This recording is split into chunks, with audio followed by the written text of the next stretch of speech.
Assalamualaikum warahmatullahi wabarakatuh. Ketemu lagi dengan saya Abu Musa. Oke, langsung saja ya. Kemarin kita telah bahas tentang entitas ketiga al-haq, yaitu alam semesta atau yang lebih sering kita dengar hukum alam. Setelah mengikuti kajian-kajian yang telah saya berikan, maka kita akan berdialektika dan mengambil kesimpulan bahwa umat Islam ini terbagi menjadi 4 golongan. Ya. Yang pertama yaitu golongan yang hanya mengambil Allah dan hukum alam semesta saja sebagai sumber al-haq atau kebenaran. Sedangkan mereka tidak mau mengambil Al-Quran sebagai sumber al-haq atau kebenaran. Jadi hanya mengambil entitas nomor 1 dan nomor 3. Yang kedua yaitu golongan yang hanya mengambil Allah dan Al-Quran sebagai sumber al-haq, namun akalnya tidak mau tunduk kepada hukum alam, sehingga mudah terpengaruh oleh cerita-cerita yang mengabaikan aturan alam semesta. Misalnya dengan kalimat yakin kalau dagangannya laris dengan doa, sholat, dan sedekah, tanpa tahu kalau dia berdagang di tempat yang tidak ada orang lalu lalang. Misalnya saja di tempat sepi, kuburan, hutan, dan lain sebagainya. Yang ketiga, golongan yang hanya mengambil Allah sebagai sumber al-haq, namun tidak mengambil Al-Quran dan hukum alam sebagai sumber kebenaran dari Tuhan, sehingga akalnya menabrak aturan yang sudah ditetapkan dalam Al-Quran, dan juga menabrak aturan-aturan alam semesta. Misalnya saja, percaya dengan seorang ulama yang dapat memadamkan api neraka, padahal api neraka adalah hak prerogatif Allah Subhanahu wa Ta'ala. Ataupun percaya kalau Allah Subhanahu wa Ta'ala mau memberikan musibah harus meminta izin terlebih dahulu kepada ulama. Ini jelas menyalahi hukum al-haq kedua, yaitu Al-Quran, dan hukum al-haq ketiga, yaitu kejadian alam semesta. Dan yang terakhir yaitu keempat, golongan yang mengambil Allah, Al-Quran, dan hukum alam semesta sebagai sumber al-haq.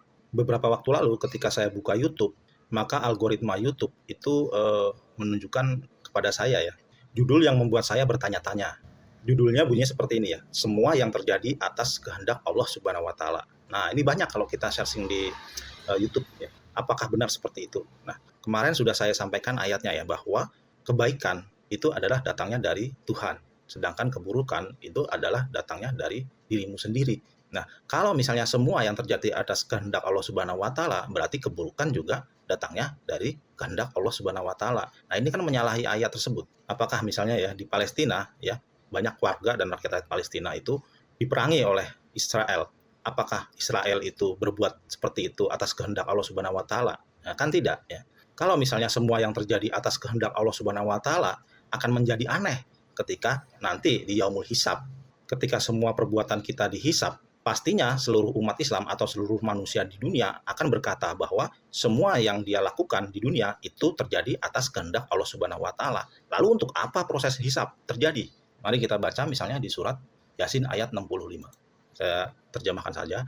Pada hari ini kami membungkam mulut mereka. Tangan mereka lah yang berkata kepada kami, dan kaki mereka lah yang akan bersaksi terhadap apa yang dahulu mereka kerjakan. Jadi ini adalah pertanggungjawaban manusia di hadapan Allah Subhanahu wa Ta'ala. Jadi ini menafikan bahwa semua itu terjadi atas kehendak Allah Subhanahu wa Ta'ala, melainkan manusia itu bertindak atas kehendaknya sendiri ya.